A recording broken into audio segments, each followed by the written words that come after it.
श्रेया अपने हॉस्टल के कमरे में अकेली थी। रात के लगभग 2 बज रहे थे। खिड़की के बाहर से सिर्फ तेज हवा की सरसराहट सुनाई दे रही थी। अचानक कमरे की लाइट झपकने लगी। श्रेया ने घबराकर चारों ओर देखा, लेकिन सब कुछ नॉर्मल लग रहा था। उसे लगा कि वह थकान के कारण कुछ ज्यादा ही सोच रही है। उसने खुद को शांत करने के लिए पानी पिया और बिस्तर पर लेट गई। जैसे ही उसने आंखें बंद की, उसे ऐसा लगा जैसे कोई उसके आसपास खड़ा हो। उसने धीरे से आंखें खोली। उसकी नज़र कमरे के एक कोने पर गई। वहां पर एक परछाई खड़ी हुई दिखाई दी, लंबी काली अजीब सी परछाई। श्रेया ने घबराकर उठना चाहा, लेकिन उसके शरीर ने मानो उसका साथ छोड़ दिया। परछाई धीरे धीरे उसकी ओर बढ़ने लगी। हर कदम के साथ कमरे का तापमान गिरने लगा। श्रेया का सांस लेना मुश्किल हो गया। वह चीखना चाहती थी, लेकिन उसकी आवाज जैसे किसी ने दबा दी हो। तभी परछाई से एक तेज भयानक आवाज गूंजी, तुम यहाँ क्यों आई हो? यह जगह तुम्हारे लिए नहीं है। ये सब देखकर और सुनकर श्रेया की आंखों में डर और आंसू नजर आ रहे थे। उसने हिम्मत करके पूछा, तुम कौन हो? मुझसे क्या चाहती हो? तब उसने जवाब दिया, यह जगह मेरी है, मेरी मौत की गवाह। तुमने मेरे हिस्से की शांति को तोड़ा है। अब तुम भी उस दर्द को महसूस करोगी जो मैंने महसूस किया था। ये बोलकर वो परछाई हवा में गायब हो गई। श्रेया ने कुछ देर बाद राहत की सांस ली, लेकिन तभी उसके कमरे का दरवाजा अपने आप खुल गया। बाहर के अंधेरे में उसे वही परछाई खड़ी हुई दिखाई दी। इस बार उसका चेहरा स्पष्ट था, जला हुआ शरीर, खाली आंखें और होठों से खून बह रहा था। श्रेया ने डर के मारे अपना चेहरा अपने हाथों से छिपा लिया, लेकिन जब उसने अपनी उंगलियों के बीच से झांका तो देखा कि वह आत्मा अब उसके बिस्तर के पास खड़ी थी। आत्मा ने धीरे धीरे अपना हाथ आगे बढ़ाए और श्रेया के चेहरे को छूने की कोशिश की। श्रेया ने झटके से पीछे हटने की कोशिश की, लेकिन आत्मा ने फुसफुसाकर कहा, अब तुम भी मेरी तरह हो जाओगी। इतना बोलकर वो परछाई गायब हो गई। अगली रात श्रेया ने अपने दोस्तों को बीती रात की हर बात बताई और मदद मांगी, लेकिन किसी ने उसकी बातों को गंभीरता से नहीं लिया। सबने इसे उसके डर का हिस्सा समझा।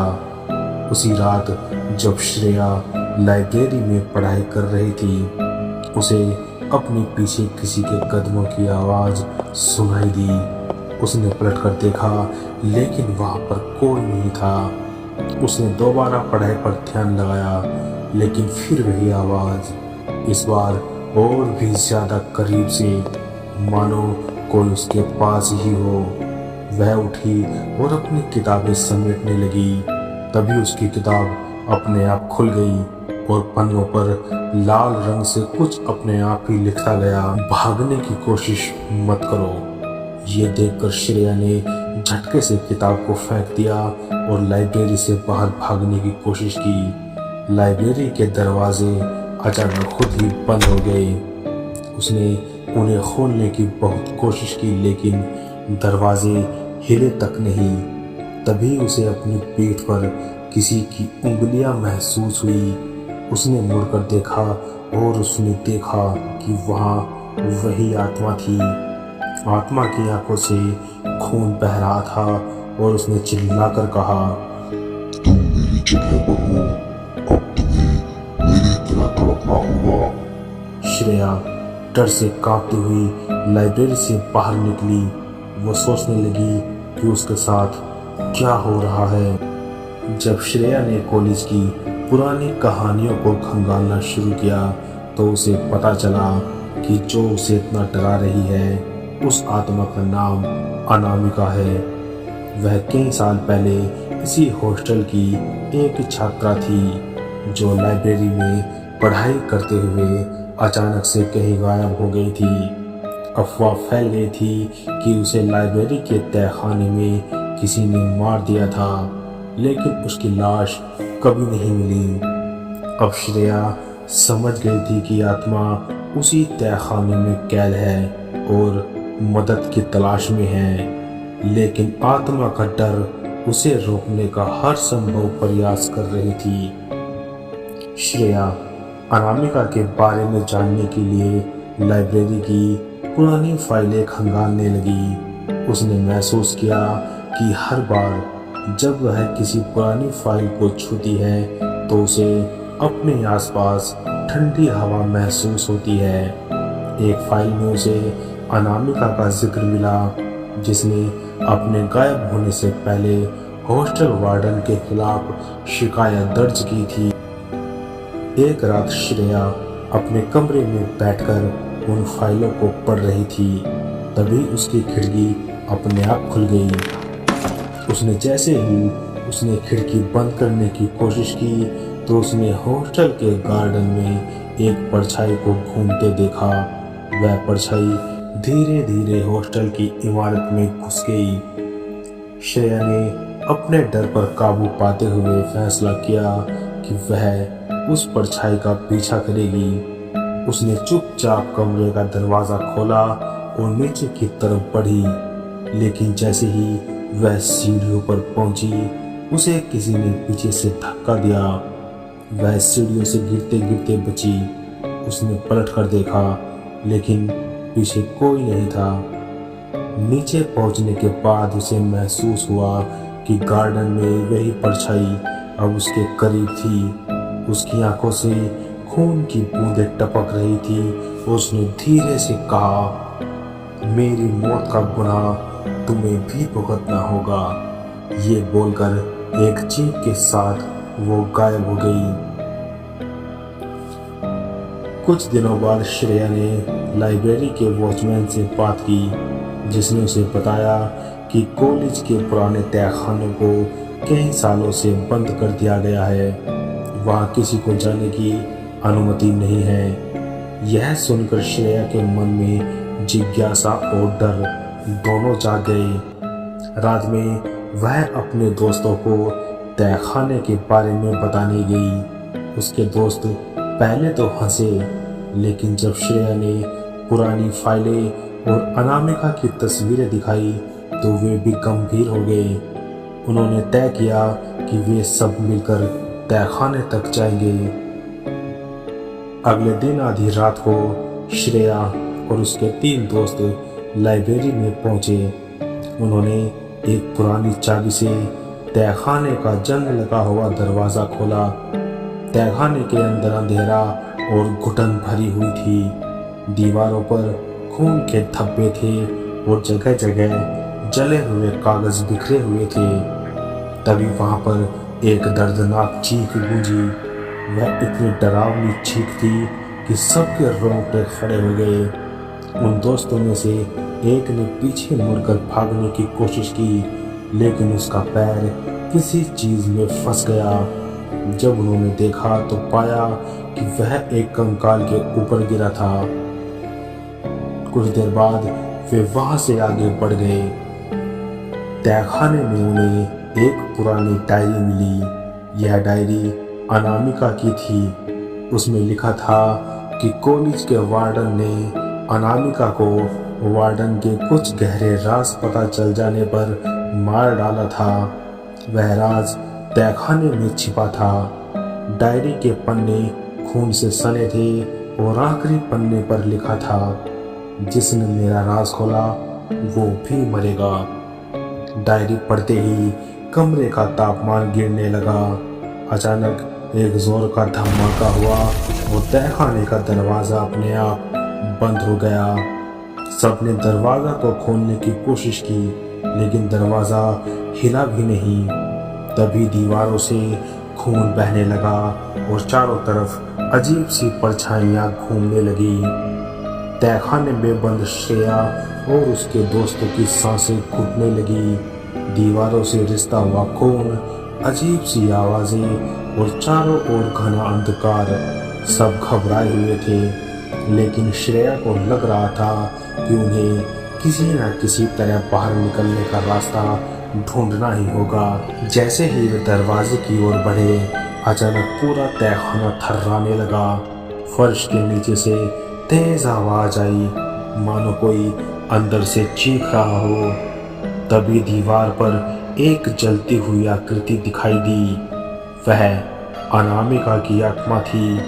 उसने चीख कर कहा, तुम सब यहाँ से जिंदा नहीं जाओगे, मेरे दर्द का हिस्सा बनो। श्रेया और उसके दोस्तों ने दरवाजा खोलने की कोशिश की, लेकिन वह हिल तक नहीं रहा था। तभी श्रेया के दोस्त अर्जुन ने देखा कि दरवाजे के पास की दीवार पर एक अजीब सा निशान बना हुआ है, जो खून से चमक रहा था। अर्जुन ने उस निशान को छूने की कोशिश की। जैसे उसने उसे छुआ, दरवाजे पर एक जोर की चीख गूंजी। दीवारें और तेजी से हिलने लगी और एक खतरनाक हवा ने सबको चौंका दिया और नीचे गिरा दिया। श्रेया ने उस निशान को ध्यान से देखा। वह एक पुरानी स्क्रिप्ट थी, जिसे उसने अनामिका की डायरी में देखा था। उसमें लिखा था, मुक्ति का द्वार दर्द से होकर गुजरता है। श्रेया ने समझ लिया कि आत्मा चाहती है कि वे उसका दर्द महसूस करे। उसने अपने दोस्तों से कहा, हमें उसे शांत करना होगा, तभी हम बाहर निकल सकते हैं। कुछ ही देर बाद आत्मा अब सबके सामने आ चुकी थी। वह धीरे धीरे उनकी ओर बढ़ रही थी। उसका जला हुआ शरीर और खून से भरी आंखें उन्हें एक ही जगह जमा कर रखी हुई थी। उसने श्रेया को घूरते हुए कहा, तुमने मुझे जगाया है, अब तुम इसका अंजाम भी भुगतोगी। तभी श्रेया ने अनामिका की डायरी उसके सामने रख दी और कहा, हम तुम्हारे साथ हुए अन्याय को जान चुके हैं, तुम हमें जाने दो। अचानक से आत्मा हंस पड़ी और बोली, मुझे शांति चाहिए, लेकिन तुम सबकी कुर्बानी के बिना यह मुमकिन नहीं। श्रेया ने एक फैसला लिया। उसने अपने दोस्तों को पीछे हटने को कहा और आत्मा के सामने खड़ी हो गई। उसने कहा, अगर मेरी कुर्बानी से तुम्हें शांति मिलती है तो मैं तैयार हूँ। आत्मा वहीं पर रुक गई। कुछ पल तक वह घूरती रही, फिर उसने कहा, तुम्हारा बलिदान काफी नहीं है, मुझे सबका दर्द चाहिए। श्रेया के दोस्तों ने एक साथ मिलकर आत्मा से विनती की। उन्होंने उसे यकीन दिलाया कि वे अनामिका की मौत के पीछे छिपे अपराधियों को दुनिया के सामने लाएंगे। आत्मा की चीखों से पूरा तहखाना गूंजने लगा। अचानक अर्जुन ने उस खून के सने निशान पर अनामिका का नाम लिखने की कोशिश की। जैसे ही उसने यह किया, तहखाने में मौजूद खून रुक गया और आत्मा शांत हो गई। आत्मा ने धीरे धीरे कहा, अगर तुमने मेरा सच दुनिया को दिखाया तो मैं तुम्हें छोड़ दूंगी। दीवार पर एक दरवाजा अचानक खुल गया। तेज रोशनी ने पूरे तहखाने को भर दिया। श्रेया और उसके दोस्त बाहर की ओर भागे। जब वे बाहर निकले तो सुबह हो चुकी थी, लेकिन उनके शरीर और दिमाग पर उस रात का असर साफ दिखाई दे रहा था। लाइब्रेरी का दरवाजा उनके पीछे अपने आप बंद हो गया। श्रेया ने महसूस किया कि उनका संघर्ष अभी खत्म नहीं हुआ है। उसे अनामिका के दर्द को पूरी दुनिया के सामने लाना होगा, लेकिन उसके भीतर एक डर हमेशा रहेगा कि आत्मा ने उन्हें पूरी तरह छोड़ दिया या अब भी वह उनके साथ है। श्रेया को धीरे धीरे एहसास हुआ कि आत्मा ने उसे चुना है। वह बार बार उसे डरावनी घटनाओं में उलझाकर उसके मानसिक संतुलन को खत्म करना चाहती थी। एक रात श्रेया ने आईने में देखा तो उसकी अपनी परछाई गायब थी। उसकी जगह पर अनामिका का चेहरा नजर आ रहा था। तब अनामिका ने मुस्कुराते हुए कहा, अब तुम मेरी जगह ले लो, मैं तुम्हारी जिंदगी में बस चुकी हूँ। श्रेया के दोस्तों ने उसे समझाने की कोशिश की, लेकिन वह अब खुद को आत्मा से अलग नहीं कर पा रही थी। श्रेया और उसके दोस्तों ने भले ही तहखाने से बाहर निकल आए थे, लेकिन आत्मा ने उन्हें पूरी तरह से नहीं छोड़ा था। धीरे धीरे उनके जीवन में अजीब घटनाएं होने लगी। अर्जुन, जिसने आत्मा के निशान को छुआ था, हर रात अजीब सपने देखने लगा। वह सपने में खुद को अनामिका की तरह तहखाने में फंसा हुआ देखता था। कुछ हफ्तों बाद वह कॉलेज की लाइब्रेरी में मृत पाया गया। उसकी मौत के तरीके ने सबको चौंका दिया। उसकी गर्दन पर जले हुए निशान थे, जैसे किसी ने जलती हुई रस्सी से उसका गला घोट दिया हो। सिया के साथ भी अजीब हुआ। जब उसने लाइब्रेरी के पास किसी को उसकी ओर देखते हुए महसूस किया। जब उसने पलटकर देखा तो उसे अनामिका की आत्मा दिखी। वह डर के मारे चिल्लाई और बेहोश हो गई। कुछ दिनों बाद सिया ने खुद को कमरे में बंद कर लिया और मानसिक संतुलन खो बैठी। श्रेया पर आत्मा का असर सबसे ज्यादा हुआ। हर बार जब वह अपनी परछाई देखती तो उसमें अनामिका का चेहरा नजर आता। उसे महसूस होता कि आत्मा उसके शरीर में बसने की कोशिश कर रही है। श्रेया को एहसास हुआ कि आत्मा की शांति के लिए उसे अनामिका के मौत के गुनहगारों को सजा दिलानी होगी। उसने तहखाने से मिले दस्तावेजों और डायरी को लेकर पुलिस से संपर्क किया। जांच के बाद यह साबित हुआ कि वार्डन ने अनामिका की हत्या की थी। पुलिस ने वार्डन को गिरफ्तार कर लिया। जब वार्डन को सजा सुनाई गई तो श्रेया को लगा कि सब खत्म हो गया, लेकिन तभी आत्मा एक आखिरी बार उसके सामने प्रकट हुई और उसने कहा, तुमने मुझे न्याय दिलाया, लेकिन तुम मेरे दर्द का हिस्सा बन चुकी हो। मैं तुम्हें पूरी तरह कभी नहीं छोड़ूंगी। आत्मा धीरे धीरे गायब हो गई, लेकिन श्रेया को हमेशा ऐसा महसूस होता रहा कि कोई उसे देख रहा है। श्रेया को अब हर वक्त ऐसा लगता है कि वह दो व्यक्तियों के बीच बट चुकी है। एक श्रेया की खुद की पहचान और दूसरी अनामिका की आत्मा, जो उसकी सोच और शरीर पर कब्जा करने की कोशिश कर रही थी। आत्मा ने उसकी यादों को धुंधला करना शुरू कर दिया।